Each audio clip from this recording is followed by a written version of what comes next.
जी हाँ, नमस्कार दोस्तों, स्वागत करते हैं आप सभी को आपका यूट्यूब चैनल टारगेट भोजपुरी। जी बता दूं कि भोजपुरी के हिट मशीन खेसारी लाल यादव जी का एक बहुत ही ब्लास्ट लेवल का गाना आप सबके बीच आ रहा है। जी हाँ दोस्तों, 2023 का सबसे सुपर हिट ये लोकगीत होने वाला है जी, जिस गाने को बोले उधार धनिया, जो कि खेसारी लाल यादव जी और निशा सिंह सॉन्ग को मिलकर पूरा किए हैं। जी हाँ दोस्तों, और एक गाना आप सबके बीच यानी कि बहुत ही जल्द बुलू बेट्स यूट्यूब चैनल के माध्यम से देखने को मिल जाएगा। जी हाँ दोस्तों, यानी कि आप सबके बीच बता दूं कि 19 तारीख को, जी हाँ दोस्तों, 19 तारीख को लगभग ये गाना रिलीज हो जाएगा।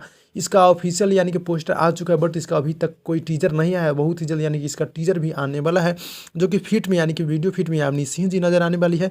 और खेसारी लाल यादव जी और निशा सिंह सॉन्ग को मिलकर पूरा किए हैं, और गीत को लिखे हैं बड़े भैया अखिलेश कश्यप जी और मनु साहू जी, और म्यूजिक है वी आर वर्मा जी का। जी हाँ दोस्तों, वी आर वर्मा जी इस गाने को म्यूजिक दी है, और एक गाना बहुत ही जल्द आने वाला है, जो कि गाना पूरी तरह से बवाल है। जी हाँ दोस्तों, उधार धनिया गाने का बोल है, गाना बहुत ही ज़बरदस्त, बहुत ही हाई लेवल का है। तो जितने भी खेसारी लाल यादव जी को चाहने वाले भाई लोग देख रहे हैं, आप लोग मेरे चैनल को सब्सक्राइब कर नोटिफिकेशन बेल आइकन का आप लोग ऑल पे कर दीजिएगा। तो भाई लोग मिलते हैं अगली वीडियो में, तब तक के लिए धन्यवाद।